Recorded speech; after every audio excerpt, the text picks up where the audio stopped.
Get rid of that. All right, good evening and welcome to the Planning Commission of the City of Moreno Valley. I now call this meeting to order June 22nd, 2023 at exactly 6 p.m. Maybe have a roll call, please. Commissioner Baker, Here. Commissioner Stefan, Present. Vice Chairperson Cobian, Here. Chairperson Dejanay. Here. All right, I guess I will do the Pledge of Allegiance. Please stand. Ready? Begin.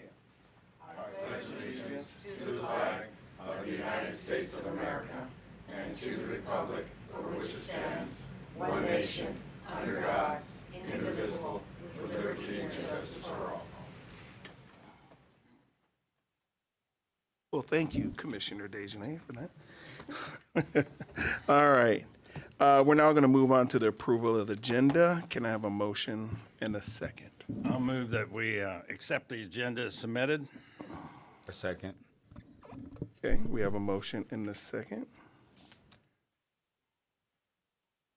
Oh, electronic. All right, I like that. What's going on here?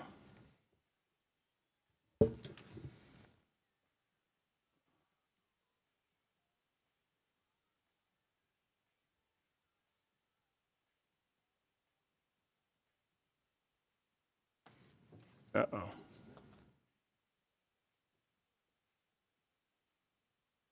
We might have to go. Verbal.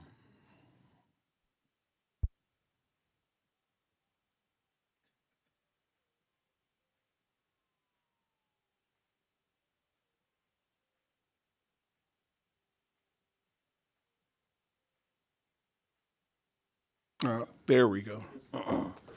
Okay, the motion carries. All right, before we hear public comments this evening, I ask and encourage everyone participating to keep their comments respectful toward others, especially towards individuals speaking. I embrace and support the First Amendment right to free speech, including everyone's right to speak at this meeting and share his or her views about issues concerning our city. But we can accomplish that more as a city and as private citizens by being civil and respectful towards one another in this meeting.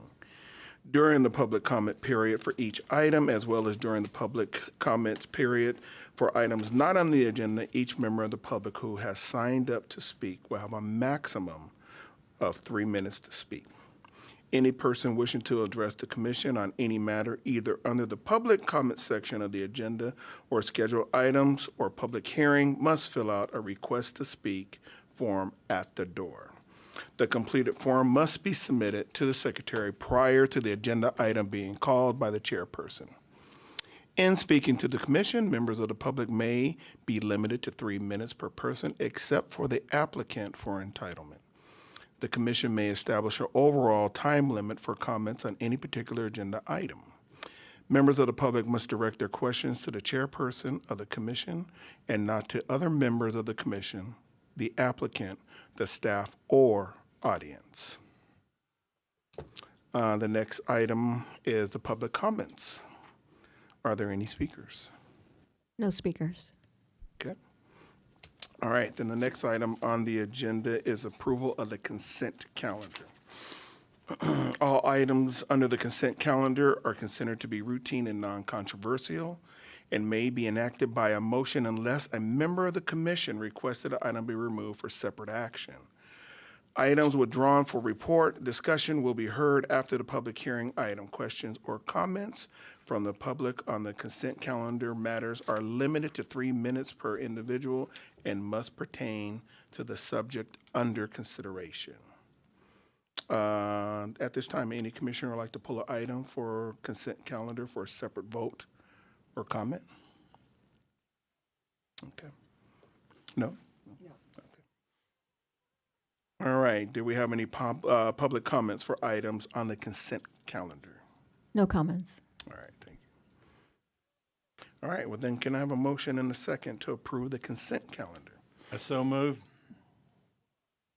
I'll second. All right, we have a motion and a second.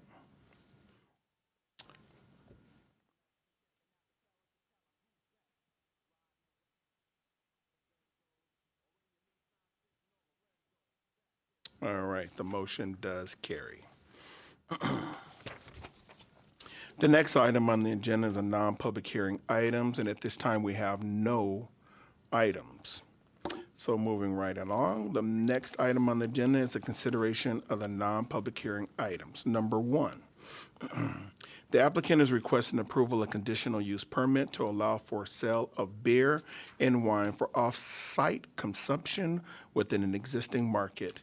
I want to say Tres Islas. I hope I'm not mispronouncing that. Seafood market located within the 300 feet from a residential zone. Do we have a staff report? Thank you, Chairman, members of the Commission. Danielle Harper Scott, Associate Planner. The project before you this evening is a request to consider a conditional use permit to allow for the sale of beer and wine for off-site consumption within an existing convenience store market. The proposed project is located at 12125 Day Street on the south side of Box Springs Road, west of Day Street. Surrounding land uses include vacant land zoned for commercial use to the north, multifamily residential development to the west, commercial development to the east, and the State Route 60 freeway to the south.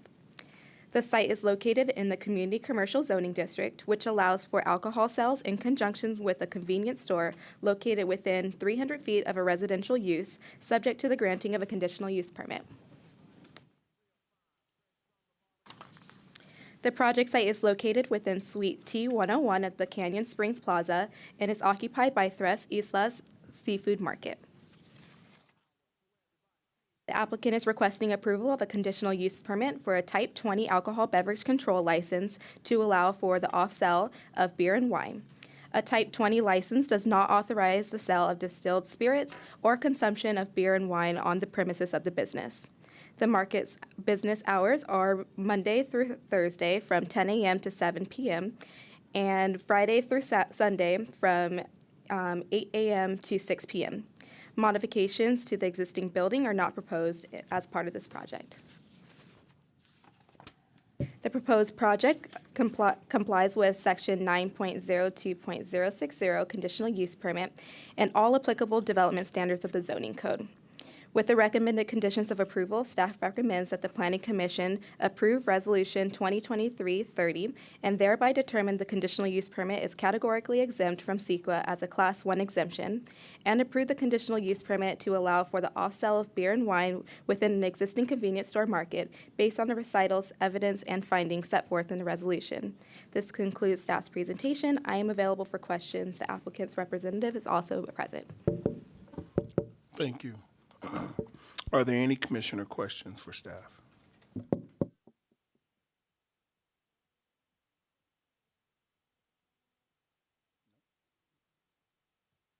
Okay. Well, would the applicant like to speak at this time? Is the applicant present? Or would you like to speak at this time?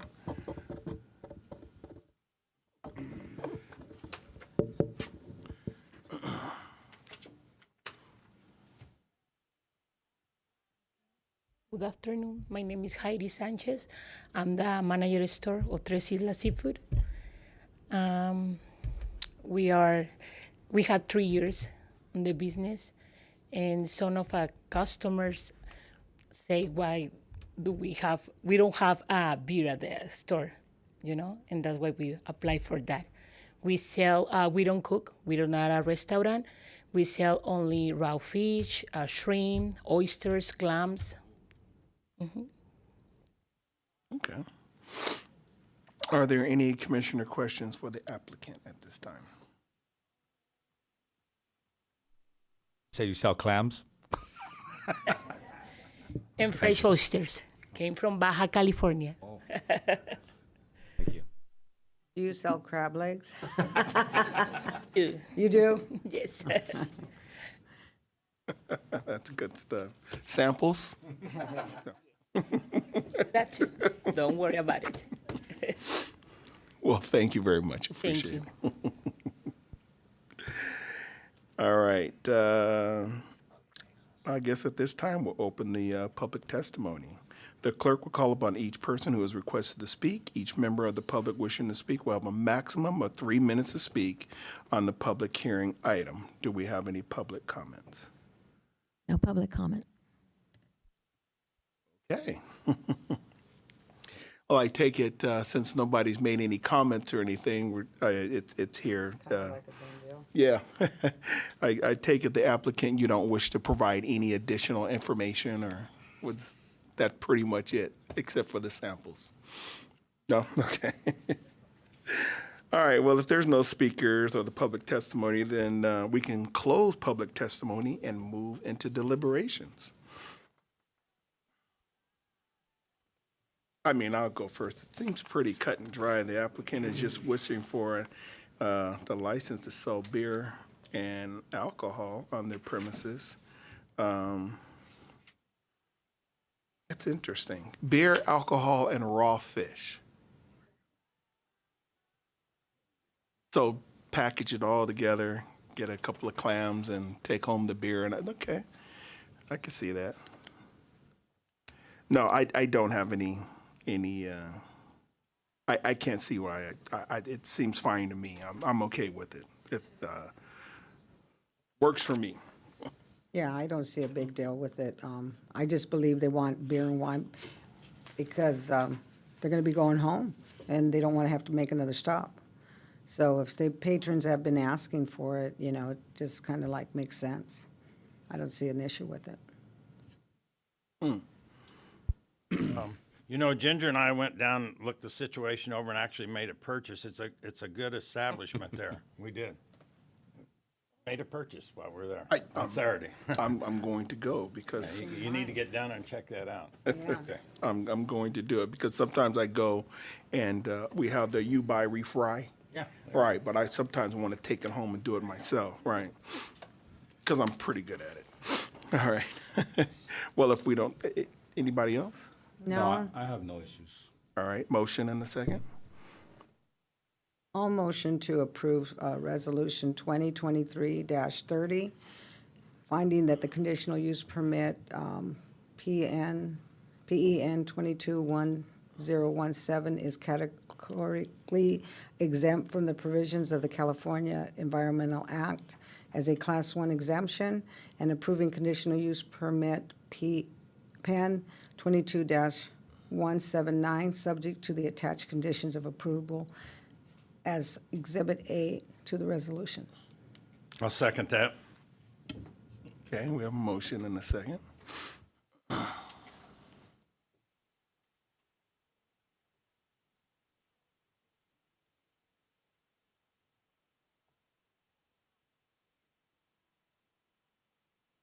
All right, the motion does carry. Congratulations. Can we have a staff wrap-up, please? Good evening, Commissioners. The action taken by the PC this evening is an appealable action. Any interested party that would like to file an appeal may do so within 10 days of this action. If an appeal is filed, it must be in writing and directed to the Community Development Director, stating the specific reasons for the appeal, along with the appeal filing fee. If any appeal is received, it will be agendized for a public hearing item before the City Council. Thank you. Thank you. Okay, moving on to item number 2. The applicant is requesting approval of a commercial center which includes a sit-down and a drive-through restaurant, a fueling station, and with an association convenience store, fast food restaurant with a drive-through, a bank with a drive-through, 2 office buildings, 3 retail buildings, and express car wash on approximately 8.51 gross acres. The project is located within the Corridor Mixed-Use Zone District. Do we have a staff report? Good evening, Commissioners. The presentation will be made by Associate Planner Gabriel Diaz. Thank you, Chairman and Commissioners. The applicant is requesting approval for tentative track number 38621, a master plot plan, 5 plot plans, and 3 conditional use permits for the development of a commercial center on approximately 8.5 gross acres. The project is located on the northwest corner of Alessandro Boulevard and LaSalle Street. The project is within the Corridor Mixed Use Zoning District, COMU, and the general plan is also COMU. Surrounding the project to the north and east are existing single-family homes zoned R5. There is a small section of COMU zone to the east also. To the south is vacant land zoned COMU, and it has been recently been approved for some apartment buildings. To the east is a residential tract under construction zone DC Downtown Center. Here we have the general plan map, the corridor mixed use. We move on to the site plan. The project proposes 8 one-story commercial buildings. There is a gas station located at the corner, the southeast corner of the property. Adjacent that to the west is the proposed car wash. And there is a drive-through A retail building on the southwestern portion of the property. That's adjacent to the car wash, heading east. And on the east side, kind of north there are 2 office buildings. And then we have a sit-down restaurant to the northeast. The bank building is in the middle, and adjacent to the bank building is drive-through B retail building, which is adjacent to the entrance on LaSalle. The project proposes 2 driveway entrances off Alessandro and 1 off of LaSalle Street. There are no driveway entrances off of Timo. The Alessandro driveway are both right in and right out, and the LaSalle Street driveway is full access. The project proposes 270 parking spaces consistent with our municipal code and exceeds the minimum requirement of the 234 parking spaces required for the uses on the site. This project, planning has worked with the developer and the architect to minimize the impacts on the surrounding residential. Originally, there was driveways off of Timo. That was taken out.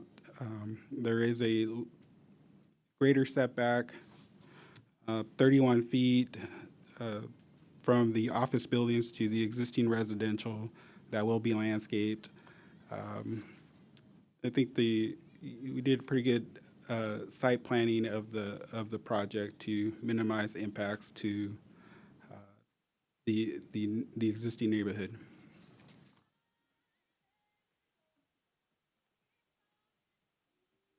The project consists of 8 one-story buildings, which is approximately 28 feet in height, and this is for the tower elements. The building elevations present a more of a modern influence architectural style. The buildings have flat roof. The exterior finishes include stucco, panels, fiber cement, siding, and they're all done in earth tone colors. The tower elements, wall finishes, and different wall planes with some decorative window awnings break up the massing and provide focal points for the building. Oh, this is the gas station, potential 7-Eleven. That's the convenience store. These are the gas pumps. Car wash building. Retail fast food buildings. Restaurant building. And on the side, there's outdoor patio seating. Office building, bank building. All the buildings have architectural similar style. We move on to the landscaping.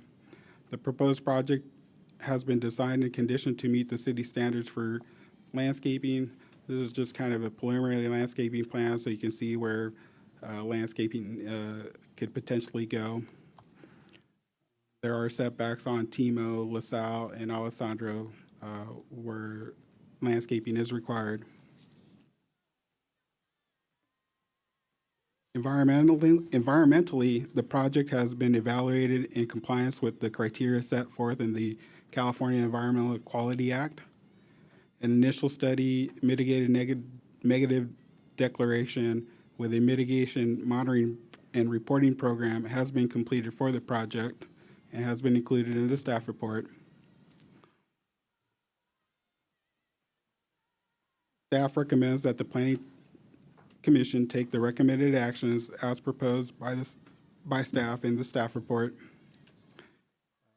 There has been some public comments. I did meet with two ladies yesterday at the counter. They called, and they had concerns with commercial going in adjacent to residential.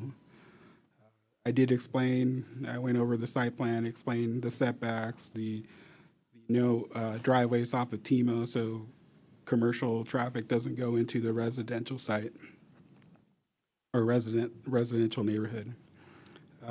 They did provide a letter, which I think we provided that for you to review.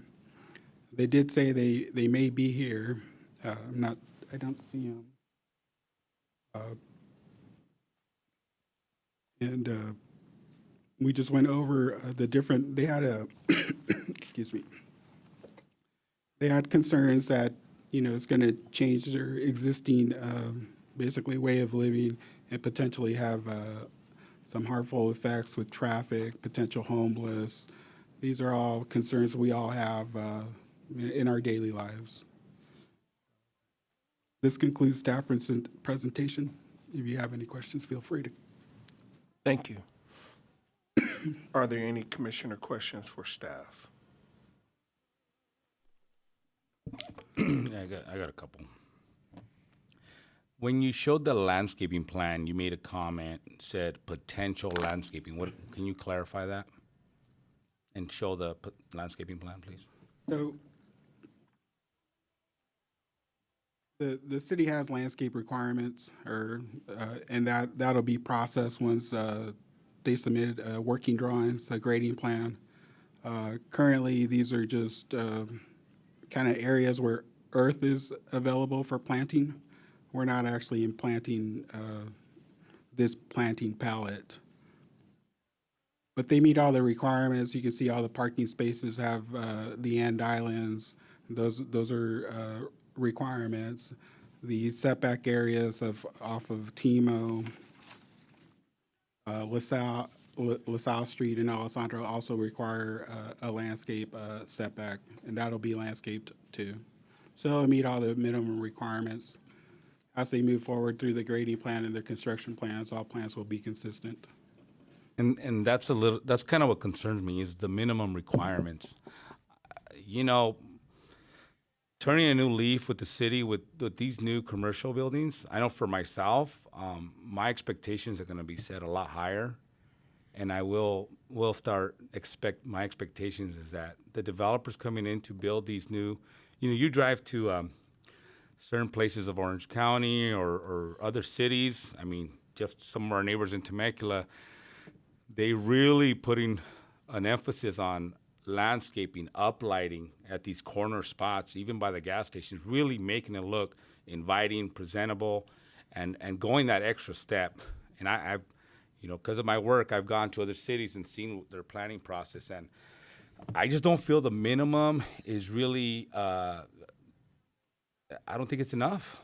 I think the developers need to wow us and show us what are they willing to do besides, what is it, 12%? What is the minimum landscaping requirement? Can you explain that to me? And I want to know if the developer's willing to do more, and if not, then anybody can build this. What are they going to do different than any other developer for my city? There is not a percentage of required landscaping for the project. It's just required like the setbacks. Like for instance, on TIMO Street, you see that there are proposed street trees, and that is a requirement that will happen. That setback. That in green? What's in green? So I know you have some in yellow and in green.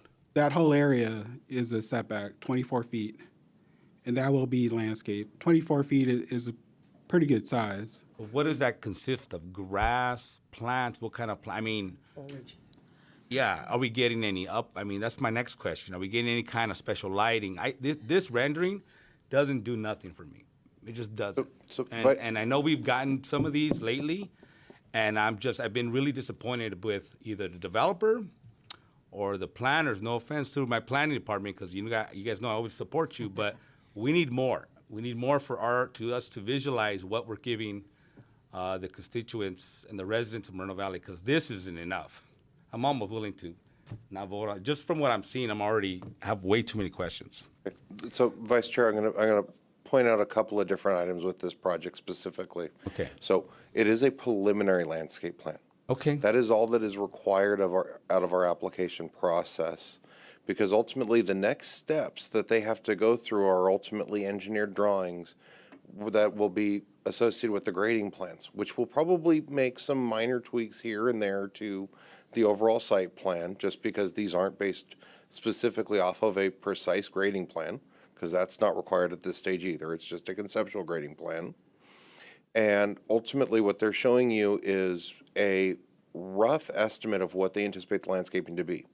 In terms of the setbacks, as Gabriel pointed out, those, while he did state minimum, actually some of those setbacks are already exceeded. As far as the setbacks, I like it. I know what 31 feet looks like. It's almost from here to the chairs and the backs. I like what I hear about it. I'm not talking about the setbacks. I'm talking about those like the size of trees. For example, one of the problems I have with some of the commercial, and I could tell you some of even the newer build outs of these corner spots, their landscaping, what is the requirement for them to maintain and make sure that the trees, these new small trees that are put in between these parking stalls, actually thrive and flourish? Because I've seen spots in the city where they're already dying, and these commercial centers aren't even that old. So what kind of guarantee are we getting from the tenant to make sure that? So ultimately, the way that ends up getting resolved is actually through our community enhancement division. And they are very active in getting out there and cleaning up shopping centers. And, we can talk after this, and I can point out a couple of different sites where we've gotten brand new landscaping in, Great. where there wasn't landscaping. But it is somewhat of a whack-a-mole kind of situation too, for us. Yeah. Just because we're a very large city and there's a lot of things going on, we have some of the we have, I shouldn't say some of, we have the best community enhancement officers here in this town. We've got a great manager, we've got a great team, and they are very, very they're proactive. I'd invite everybody to go out to Sunnymead. Councilmember Baca, Santa Cruz mentioned this at council on Tuesday night. Community enhancement code enforcement finished are working to finalize an operation on Sunnymead, where all of the landscaping adjacent to the streets has been enhanced and preserved. The grass, you'll notice, is a lot greener. Nice. There is new mulch and new landscaping installed. For the most part, all of the palm trees along Sunnymead, both the city-owned as well as the developer, as well as the property owners, are all trimmed. I think we only have 4 cases open currently. There were 45 initiated at the beginning of the year. So in 5 months, we've received compliance on 41 out of 45. Which just shows how well they work with the property owners and how well they've done out there. So we are actively pursuing those things, and we do have different ways that we go about it. Okay. So ultimately, with this, Gabriel, what are the tree sizes that are required on this development? Street trees are required to be 24-inch boxes, so those are larger trees, and that's standard for all development. Okay. I got enough. Sorry, guys. I'm gonna have a few questions. No, go. I came on a good one today. So, is there gonna be a monument or anything that displays I think the name of this development is it TMO? Is that what they're calling it? Or is there a name for this? I think currently we're just calling it Northwest Commercial Center. Do you know if we're not gonna call it like? The developer is here if they would like Okay, to speak I'll on ask that future question. plans. And if there's going to be a monument for it with some uplighting, something that looks attractive at the corner of LaSalle and Alessandro? That's what I want to know, and I'll ask him for that, okay? The next question is the streets, the street going westbound, I guess, what is that? Yeah, I guess it'd be westbound down Alessandro. If I pass LaSalle, does that, okay, let me back up. The new housing development that's east of that, that is going to be 2 lanes. That is going to extend the same as the housing development before that, right? It's going to continue because it goes 2 lanes, goes back to 1, then it's got a little jog to make a right on LaSalle from Alessandro. That is 2 lanes. All that you guys are clearing that out, right? To continue that same theme of 2 lanes. And is this street have 2 lanes going westbound plus the jog for the buses? I can't tell with these plans at all. I'll defer that to our Land Development Division. It's hard for me to see with these plans you guys are showing. That's the reason why I brought that up. I need better plans. Good evening, Chair, Vice Chair. Yes, regarding the portion of Alessandro, which is east of LaSalle Street, D.R. Horton is the builder for that corner, and they are conditioned to build 2 lanes in the westbound direction through the intersection. And this project will continue those 2 lanes in the westbound direction just past their west property line. Okay. Now, eastbound Alessandro, and I know that probably doesn't have to do it. More has to do with the apartments. Are they going to add the extra lane and a turning lane? I forgot. I don't even know if I'm pretty sure they did. Yeah, Right? this project, per the plans, show 1 lane, existing lane in the eastbound direction, and per the conditions of approval, they are required to build only 1 lane in the eastbound direction. So they're basically gonna reconstruct the existing lane in the eastbound direction. Is that this new developer or the? This new developer. Okay. Yeah. Well, that's fair. But I was talking about the apartment. You know the apartment. Yeah. Right. Okay. I'm not gonna bring that up. Yeah, I know. I caught that. So just, we want to add one clarification as to why it's 1 lane in the eastbound direction. And that's because there is a proposed raised landscape median in Alessandro. Oh, so there's going to be a medium? Again, I can't tell. These drawings, man, there's so much going on in them, and you can only zoom in so much with your guys' thing. So there's a raised medium. This is why I don't know. I probably don't even ask these questions if I had a clear plan. I can't. The next one, you have a pattern which looks like some sort of brick in the roundabout and both entrances. What is that? Because I zoom in and I can't read any of what is that? It's on your plan view. Yeah, that is a decorative paving.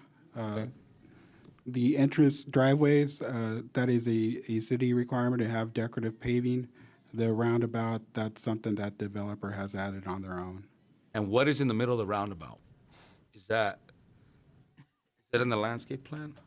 Yeah, that's part of the landscaping plan. Right here. Yeah, it's too small.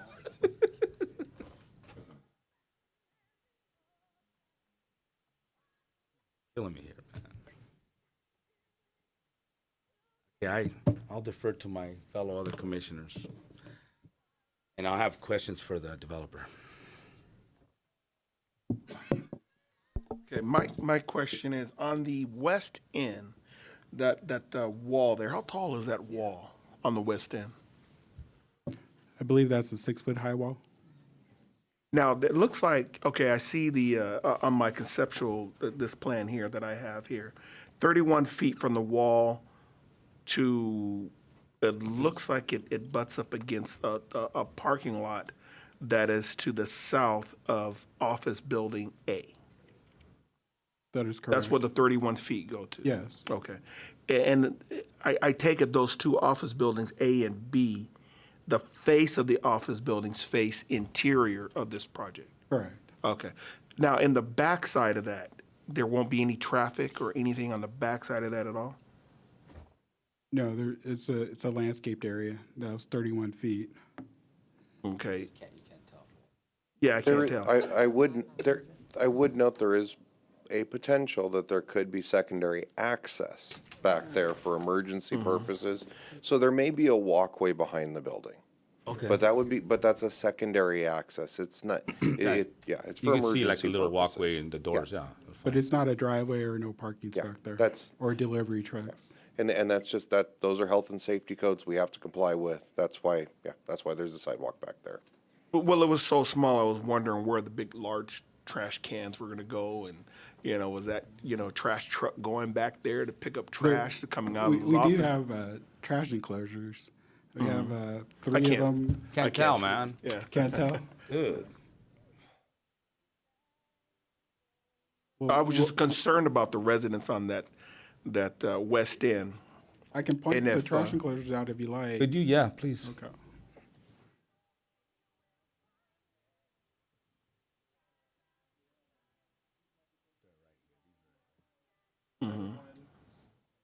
I see him now.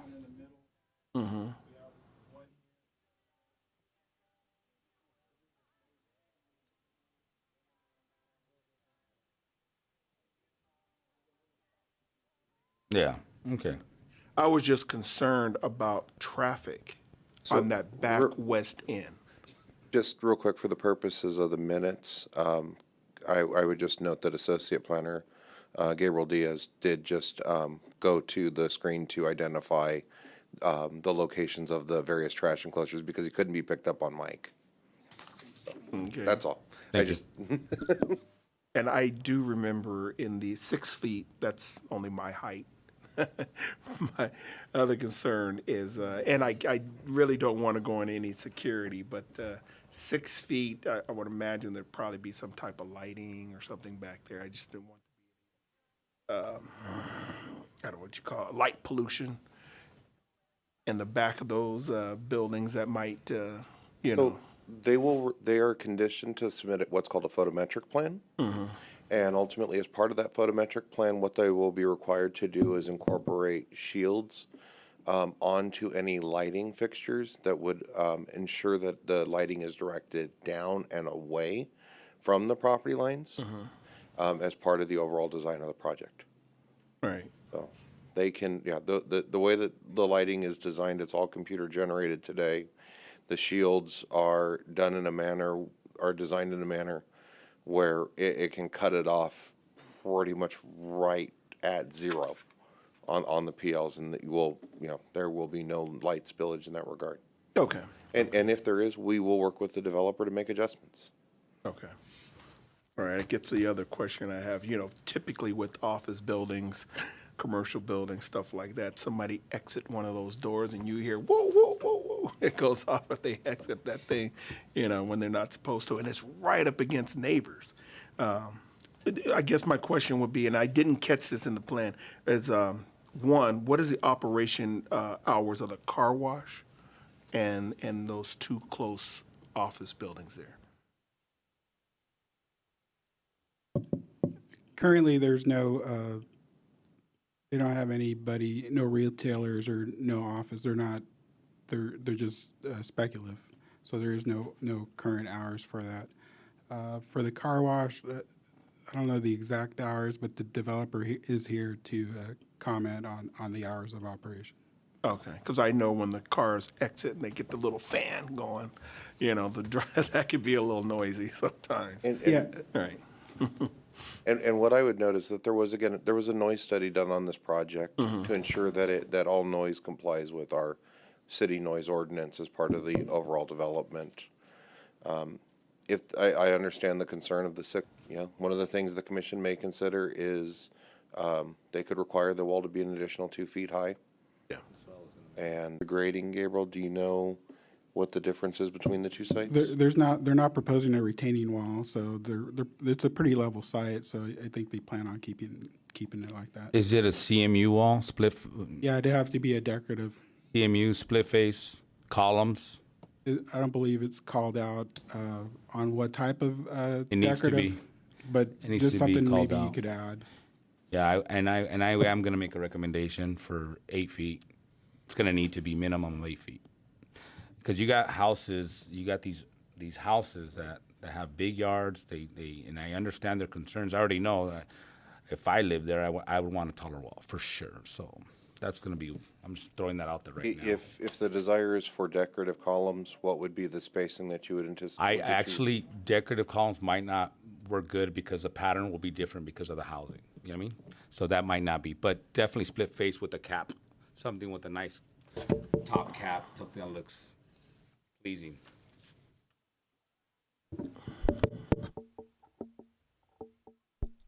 As part of any, if there is a motion to approve this project after deliberation, that would need to be inserted as an amendment for directing staff to add that as a condition of approval. The next question, do the trash enclosures have covers? Or they have canopies?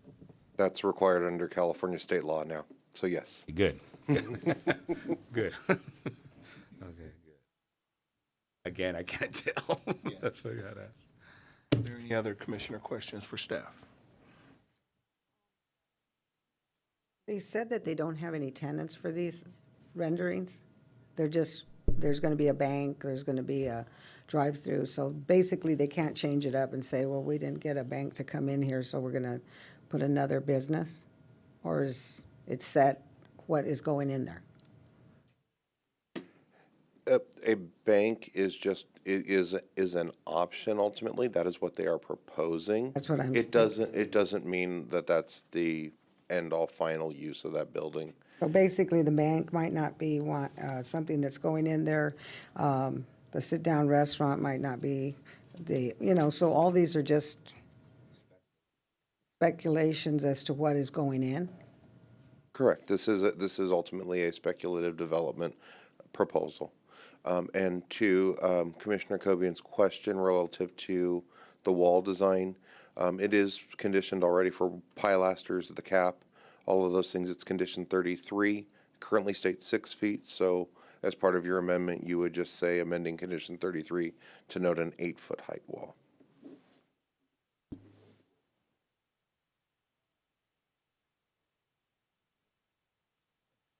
Any other commissioner questions for staff? The next question is, and I don't even know if Gabriel, you would know this or not. During the construction of this project, I mean, what is that a wood fence now? What is there now? Do you guys know? I didn't look at that. What is? No, I know it's a field, but their fence, the property line right there. What is there? Is that a wood fence? It is? Okay. So another thing I'm probably going to request is that wall be built before grading. Absolutely. I know what happens. Because you're going to get a lot of dirt, and that fence is going to get tore up. That's never happened. Oh yeah. Really? Yeah, we got to make a request for it. Yeah, they can do it. Vice Chair, the one thing I would note is that they'll ultimately, be working with each of the property owners along that edge to establish whether or not they will be removing that fence, or if they will ultimately build the wall within their property line and do an alternate footing design, because they may not get agreement from all of the property owners to remove the fence. They will ask, they're required to ask, but they may not get agreement from all the property owners. With regard to installing the wall prior to grading, traditionally the wall is installed during grading, because ultimately we're trying to establish the finished floor. We need to establish the finished pad elevation first. Yeah. So during grading would be the appropriate timing for that wall, and that's traditional of what's required of all developments. Okay. Thank you. But there is going to be a block wall along that whole. And if the condition is modified, Whether or not they agree upon it, it can be built on the property line. it will be, well, if it is not agreed to by the neighbors, And you do it then a the quarter wall, inch. then the wall will be moved, then the wall will be moved into the side a couple of inches. Right. And and instead of a traditional T footing, they'll do an L footing. Because I had to do that in Anaheim for one of my homes. Is that a minimum, 2% grading away from the properties? It will, ultimately, that'll be up to land development, what that slope will be.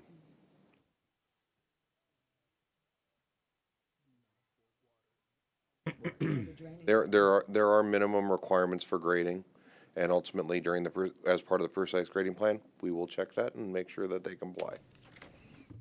And if there's anything that further is needed, they need a retaining wall, something else. We've brought projects back before you after the fact on track maps where retaining walls were required that needed your approval because of their height. So that would have to occur if the grading went in a very different direction than what is proposed on the conceptual grading plan today. Any other commissioner questions for staff? Okay, all right. Would the applicant like to come up and give some comments there? Good evening, Mr. Chairman and Commissioners. My name is Peter Bufa. I'm the authorized representative for the applicant. Both our co-applicants, who are the two property owners, are here, and I want to take as little of your time as possible so we can address your questions. I'll answer what I can. Some of our consultants are here. They'll answer the rest. But let me just make some quick introductions. The co-owners of the property are Dave Patia and Danny Singh. Okay, they are the property owners. Our design team is led by the Empire Design Group, and the principal there is Greg Hahn and Alex Hahn, the younger version who's sitting there. And then our environmental consultant is Matt Fagan over there. A couple of your questions I think I can answer. On the issue of landscaping, as your planner said, it's impossible to tell exactly what's going to be here right now because grading is going to affect that.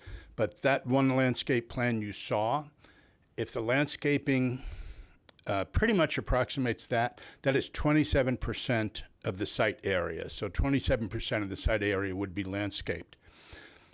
Does that mean ground cover, trees, bushes? At this point, that's hard to tell, but 27% of it will be landscaped. You discussed the wall. We wanted to, at all times, this has been a journey, by the way. We've been in processing about 4 years. Now, half of that chunk was taken out of that time because of COVID, of course. So, we were both staff, and we had to live with that and wait for that timeout to be over. But we're very excited to be here because of how long it's taken. I do have a very quick PowerPoint, which literally is 2 slides I did want you to see, because our objective from the beginning was we want this to be not just a commercial center, but a community asset. And one thing that it's hard to see without the right views, I hope to show you here, especially I can figure out which one is forward. Yeah. Okay, so there's the project site, as you've seen depicted in the staff report, Alessandra and LaSalle. So if you can imagine the project we've been speaking about, some office, some retail, drive-throughs, sit-down restaurants, a car wash, an express wash, and a convenience store.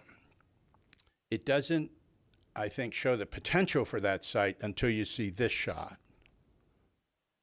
They're in an ocean of residential, and there's more coming on those vacant parcels. At least I think the next one up to bat would be to the south of it. So all of the people who are in those homes, if they want, right now, if they want a quart of milk, some gas, a car wash, go grab something, bring it back home to you, go to a sit-down restaurant, they're going to have to get in their car. So if nothing else, we want it to be a truly neighborhood center with neighborhood uses that people can avoid, if possible, getting in their car. But if they do have to get in their car, it's a trip of 300 yards instead of half a mile to get to the nearest retail. So I think that's kind of what makes it more of an asset than you might expect from the normal kind of commercial center on a street corner. One other question that came up, Commissioner, you had talked about the uses. Which of the uses are defined? Which of the uses are aspirational? At this point, the only thing that's really defined are the convenience store, an express car wash, because those will be owned and operated by the property owners. Everything else is aspirational in the sense that whether it's a bank or a drive-through or a medical office, whatever it is, you don't get much attention and you don't get any agreements until you have your entitlements. So tenants just won't commit until they know if there's a project or not. So that's why this is kind of what we're intending. It doesn't mean that it's the Wild West in terms of, you talked about a bank and said, well, what if they come back with something else? We might come back with something else in terms of use, but it's not going to be a nightclub, because that opens up a whole different set of design requirements and planning requirements we'd have to meet, the most important of which is parking. So those uses will be pretty close, at least in general terms, to what we're proposing.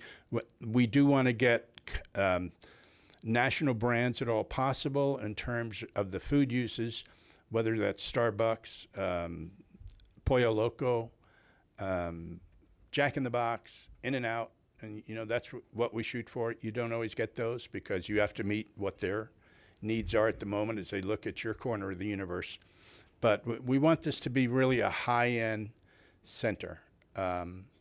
So with that, let me see if there are any other questions. And as I say, if I can't answer, we'll have one of the consultants come up. I think what Commissioner Steffens was getting at is that on the two office building A and B, those will be built as office buildings. And I think where she was getting at, you take A and B right next to the residence, and it's a conceptual, it's a potential to say, someone could come in there.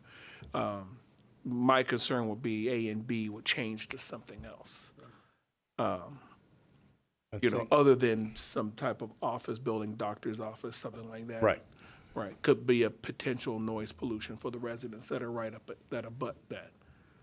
Yeah, obviously we can't specify or guarantee at this point what it's going to be, but it would be highly unlikely that we're going to try and sign a lease with anyone other than an office use. Now, is the office use a chiropractor? Is it a dentist? Is it an architect?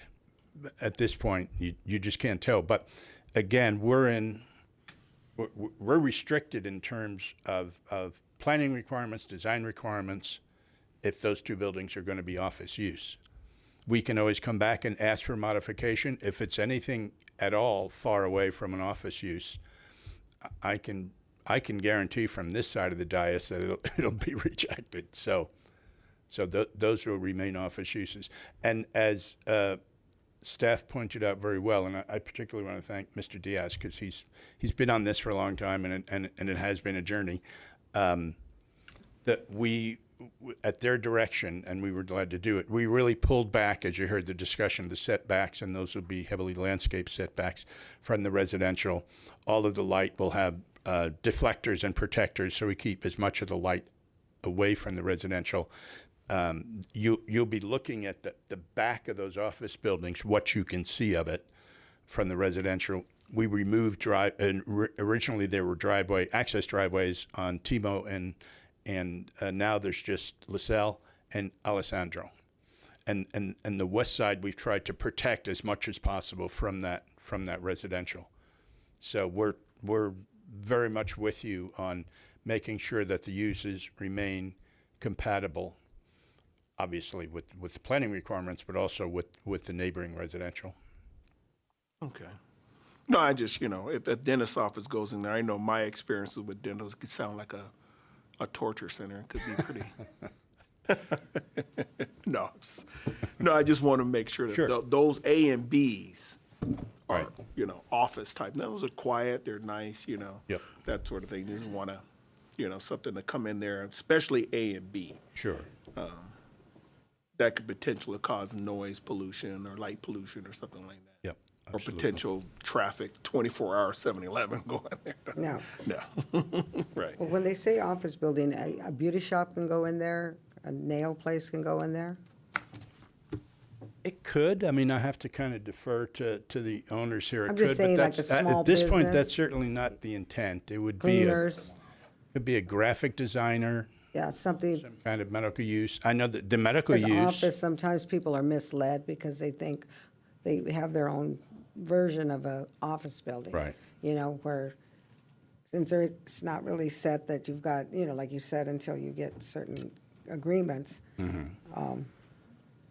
I'm just trying to get a vision. If I lived there, you know, I don't live there, but if I lived in that area, I would want to know more or less what exactly was going in. But like you said, you have to get the entitlements before you can Yes, ma'am. actually, yeah. And I think your staff, you have an excellent planning staff. They're your best protection there, because if we bring something back from left field that's just too far afield from an office use, they will definitely let us know. So you'll still have adequate controls over that. So they do have the say of what will go in there once Not the you, exact uses, but again, as I say, if we, you know, if we carved out 4 of what we thought were going to be offices in there and we wanted to make it a hookah cafe, that's not going to work. One of the questions I had was, will this shopping center have a name? Yes, I'm sorry, I forgot that when you brought that up earlier. As Planner Diaz said, it doesn't have a name yet, but we'll determine a name. And do you guys And we'll have to turn in a complete signage program. If you want a monument sign there, I pretty much predict there'll be a monument sign there. But we do have to turn in a complete signage program. Okay. And I know that our city planning does a great job about that too, so, okay. Yes, they do. Thank you.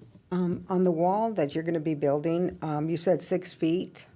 Can it be a little higher? Because I've noticed that in some of the homes have swimming pools, and 6 feet, I know, you know, 6 feet isn't really that high, so. It certainly, it can be. Once you get over 6 feet, it gets a little more complicated in terms of design and construction, but that certainly has been done, so it can be. I would offer this, my personal opinion, not the applicant. I'm sure we and your planning staff will kind of massage that issue with the residents, because sometimes you're quite surprised because you think, let's do a 12-foot wall. Oh, and the no. residents sometimes don't realize how big that is, and they come out in the backyard one day and look at that thing and say, wow, Yeah. that's a wall. So so we'll stay in touch both with the city and with representatives of that residential to say, okay, here's what we're planning. But yeah, I mean 8 feet does not sound out of the question. Okay. So for clarification, would you be willing to accept such a condition? I need to turn and look at our architects, let them talk it over. Yes. Okay, we'll put that in there. Put it in. Are there any other commissioner questions for the applicant? No?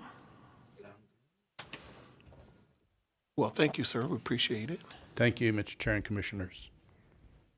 All right, at this time, we'll now open the public testimony. The clerk will call upon each person who has requested to speak. Each member of the public wishing to speak will have a maximum of 3 minutes to speak on the public hearing item. Do we have any public comments? Yes, we have 3 speakers. The first speaker is Lorena Collado, followed by Yvonne Cohen.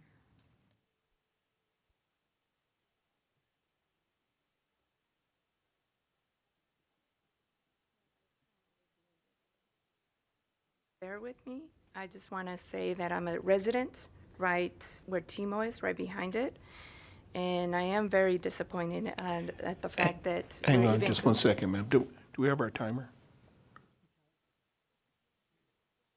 And pull the microphone closer to you. All right, go ahead. That we're even considering building a commercial building there for stores and stuff. I wouldn't mind maybe homes, things like that, because we are a residential area and we are already very busy in that area with traffic going down Bay, Kitchen, Alessandro, LaSalle, of course. And now we're going to get this commercial area right there. It's going to build up even more. There's going to be more trash.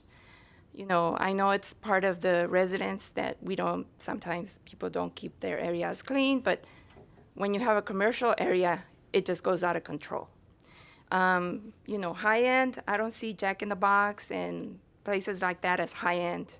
You want to tell me about a high end? Bring in 2, 3 sit-down restaurants and, yeah, maybe a Starbucks or any other kind of place, okay. And guarantee us that it's going to be doctor's offices or, I don't know, income tax places, I don't know, accountants, whatever. But if you're just leaving it up open, well, what's to say also in 5 years, those residents decide, oh, we don't want to be in this area, we're leaving. Who's going to come in? Nobody guarantees the future. Now, if you put a home there, we know people are going to be living there. You know, they're not going to bring, we already have a noise problem with people doing their own parties and stuff, but this takes it another level. So I have a 92-year-old mother that I take care of. She loves being outside, in front, the backyard, whatever. This is not going to be safe. You know, there's already a lot of speeders in the area. This is not going to improve that. This is going to make it worse. Beautifying the area, commercial areas usually don't beautify the area, okay? A park does. Maybe a school of some sort, maybe, you know, because we know that that's improving our community. But in this, to say that we don't have places to go nearby to eat, get something to eat, we do. We have our Smart and Finals down the street. It's about 4 blocks away. We can walk there. We have a problem with obesity, so we can walk there. And, you know, my biggest concern is traffic, noise, crime, homelessness, because when you have a commercial area such as this, it brings homelessness around, okay? People, hand peddlers.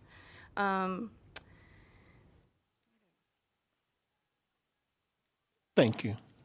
Okay, it's almost over. Yeah, thank you for listening. Thank you. Next speaker is Yvonne.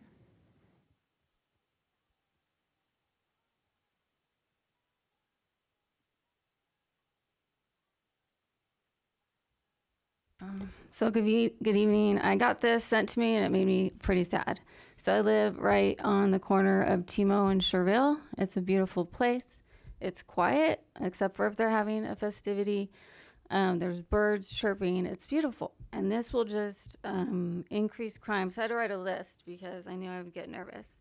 So it'll decrease property value. You go down Alessandria, you see homes, and you see like a little alley with a commercial way, and they're horrific looking, a lot of them, and there's trash in the alleyway. So this would be right behind our backyard. A huge wall is the wrong answer. The answer is what my fellow neighborhood person said.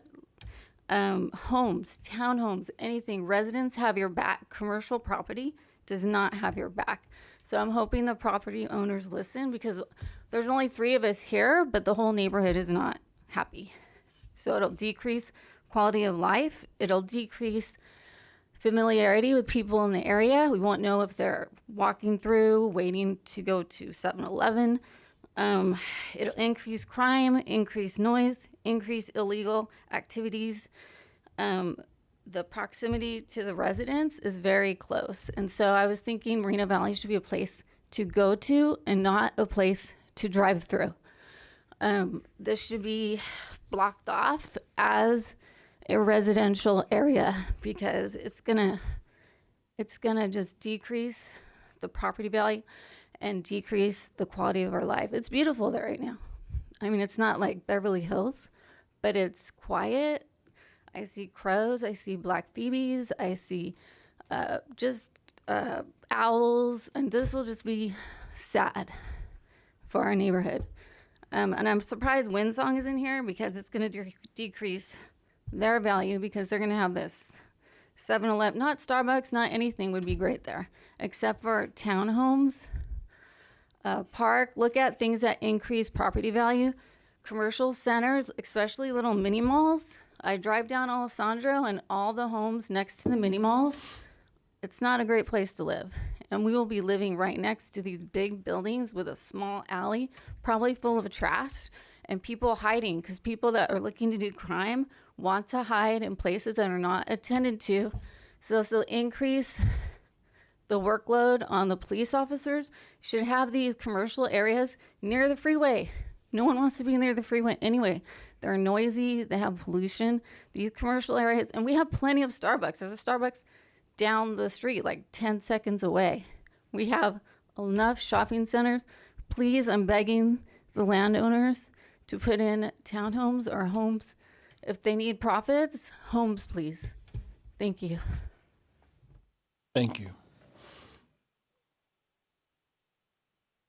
Next speaker is Ian Carpio.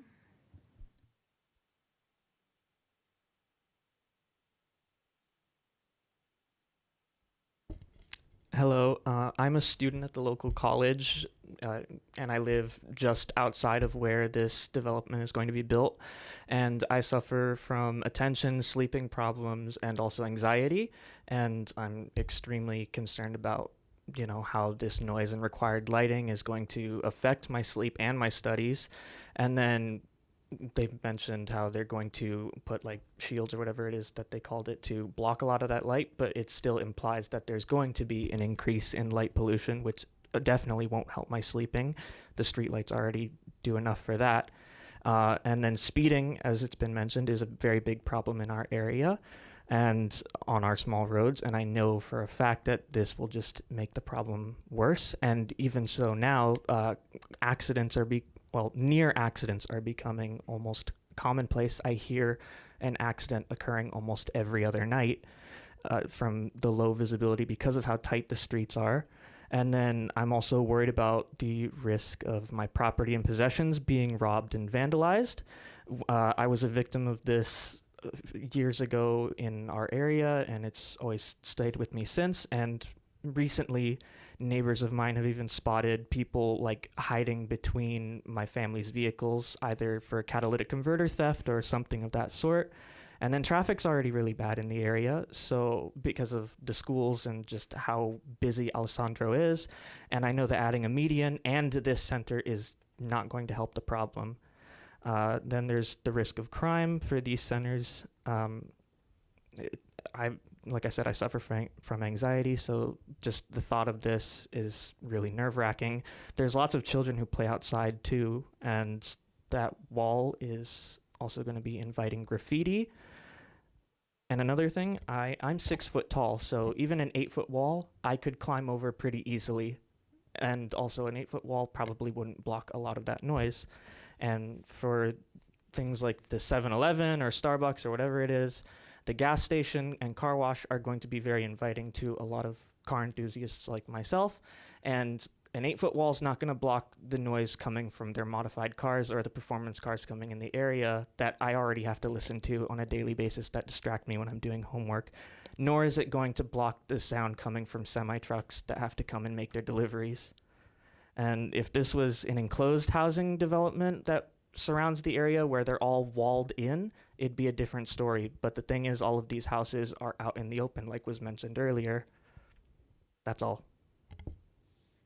Thank you. No more speakers. Okay. At this time, would the applicant like to provide any additional information? Thank you, Mr. Chair and Commissioners. Just a few comments. One, which I know is obvious to you, is residential is obviously not an option here because the property is zoned for commercial, so that's not something we could have any hand in. Also, I think one of the speakers had the impression that when I mentioned a couple of possibilities like El Pollo Loco, that everything's going to be a drive-through. It's going to be a combination of a couple of drive-throughs and a couple of sit-down restaurants. And we'd like to get, some of those sit-down restaurants, again, brands, if possible, that people recognize and would really enjoy having there. One other question came up, and it just flew out of my head. But those are the two most important things that I can think of at this point, are residential is not an option. Oh, homelessness. Clearly not a Moreno Valley problem. That is the top of mind issue for every city and county in this country. I wanted to point out that Mr. Bhatia and Mr. Singh, between the two of them, they have about 75 years of experience. They're not just going to be landlords. They are each going to have a business in that center. And I know they are both very aggressive in addressing the homelessness issue. Danny Singh, I'm most familiar with one of his facilities because I'm from Orange County. It's in Tustin, right next to the Tustin Metrolink station. That station can be kind of a magnet for homeless people. That station is run by Metrolink. Their own security force takes care of that. Danny has a very extensive training program for his employees, and he will demand that every tenant agrees to the same training program for their employees, that they immediately confront anyone who clearly is not a shopper or just walking through and ask them to leave. They do it respectfully, but as you know, that has to be done by the property owner. Then if they refuse to leave, then they can get your police department involved. But the start is they are very vigilant, very aggressive. They'll stand with that person until they are off the property. They'll watch to make sure they don't come back on the property. But it is a big problem. It's a problem nationally, which both Danny and Dave are very aware of. And because they've had such long experience in retail, especially in these later years where that's become a real problem, this place is not going to become a magnet for homeless people. I think that covers the issues that came up. Thank you again, Mr. Chair. Thank you. Chair, I'd like to make a couple of clarifications. The zoning actually on this property is corridor mixed use. So multifamily residential apartments would be allowed on this site. So I do need to clarify that. Previously, when they initially had submitted this application, it was a neighborhood commercial zone. And at that time, it would have not been a permitted use, but we've had our general plan since they initially submitted. The property was rezoned, still allows for these uses. So it did actually change during the time that they were processing the application.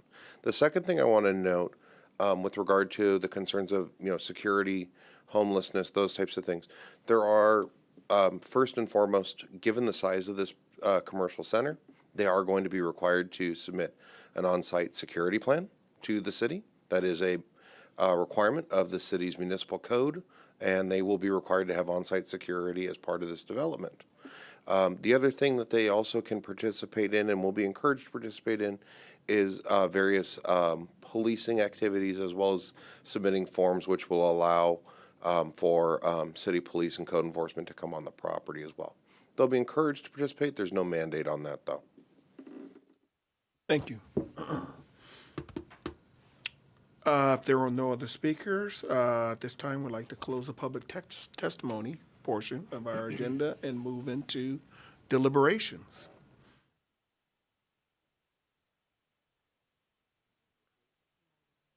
I think this is a good layout as far as a commercial. The deal is, when you, like we were saying in a meeting or so before, when you move next to an empty lot, something's going to come in there. There's no getting around it.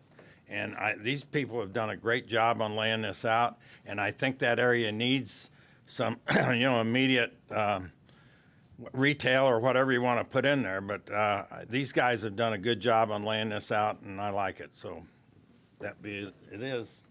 Thank you. Well, like he said, they've had this in the works for a couple of years now. And when they did start, like Sean said, it was actually for what they were building was what it was supposed to be.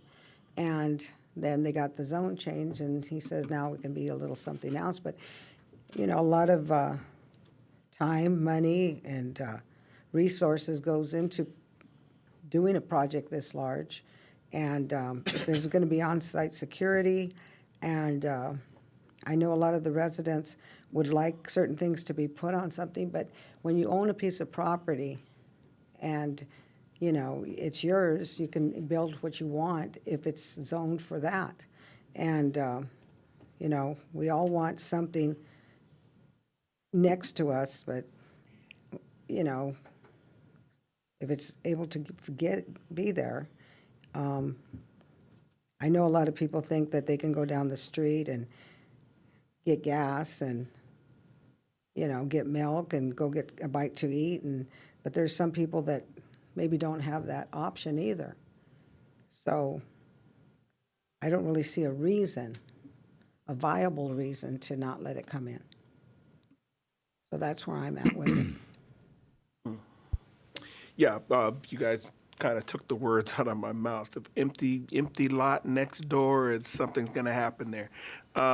You know, and just in general, you know, developers come in, they look at the zoning, and they say, hey, the zoning says this can go there. They're allowed to do that. I wish I could live next door to an empty lot and dictate what the person comes in and what they're going to put there. I can't do that. You know, they buy the property, they follow the plan, they follow the codes, they follow what they're supposed to do. They dot the I's and cross the T's. And unless we are able to find some type of finding, some legal finding to say they can't do that, yeah, you know, I listened to the concerns, and I had some concerns myself. You know, especially with you know, I see 31 feet, that's pretty good. There's not going to be speeding of traffic on that back area. If a neighborhood went in there, that could easily be a street, easily. And speeding can go up and down the back of that street. If there were houses on those backyards, there could be a street right there, and those houses could face those backyards with a street right there, easily. Yeah, so I don't have a problem with it. I did have some concerns.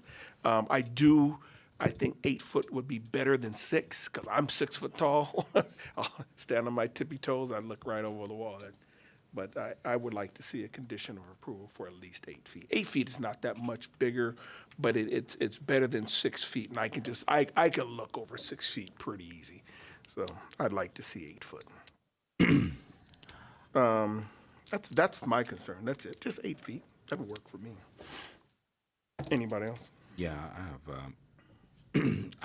When I first looked at this project, I really noticed the separation of each building. A lot of the older style shopping centers, I guess you would say, all had, you know, L-shaped. The buildings all lined up, and it just left that back alley like for, you know, it opened it up for a lot of vagrancies and graffiti and homeless. But the open concept of this is really attractive to me, because I've seen some shopping centers that are halfway this and they're not 100, but this open concept, it looks really attractive. And there's a little bit of that. I think about what I see over there off of Eucalyptus and Moreno Beach, that's where the Chili's is. There's some of that, but this is really taking it to another level. So the next thing I like is that the owner and the tenant have businesses on site, which does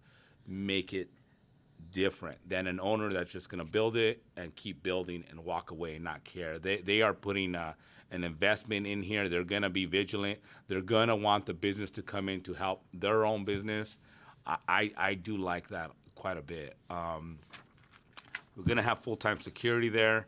I don't feel that there's going to be more traffic. As a matter of fact, if we're adding an extra lane on LaSalle, is that correct from what I see? What is that, southbound? We're adding that extra lane on Alessandro, because people down Alessandro and LaSalle, they drive down that street anyways.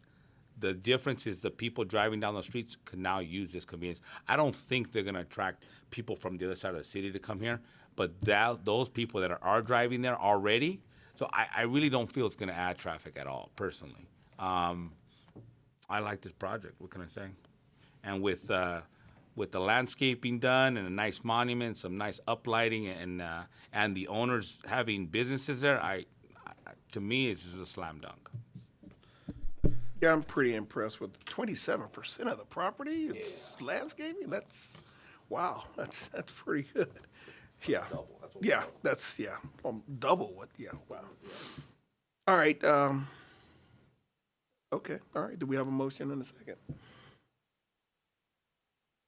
I forgot where I was at there.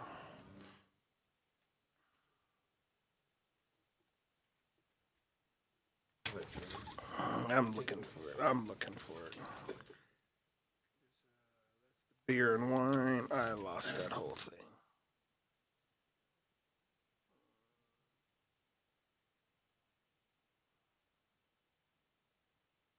Yeah, I had it, but here we go.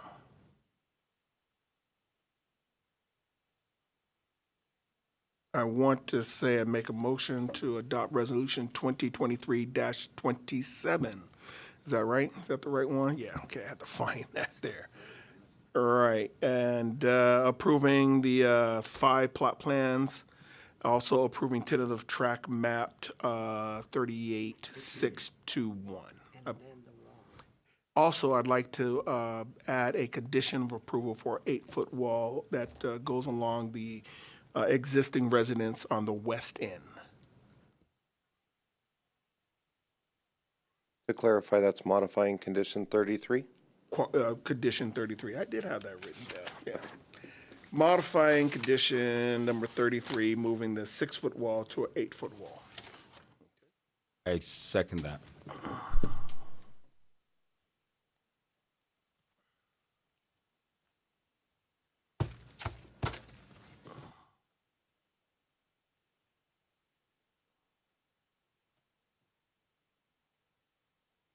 All right. The motion does carry. Do we have a staff wrap-up? The action taken by the Planning Commission this evening is an appealable action.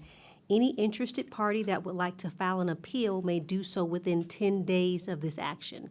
If an appeal is filed, it must be in writing and directed to the Community Development Director, stating the specific reasons for the appeal along with the appeal filing fee. If any appeal is received, it will be agendized for a public hearing before the City Council.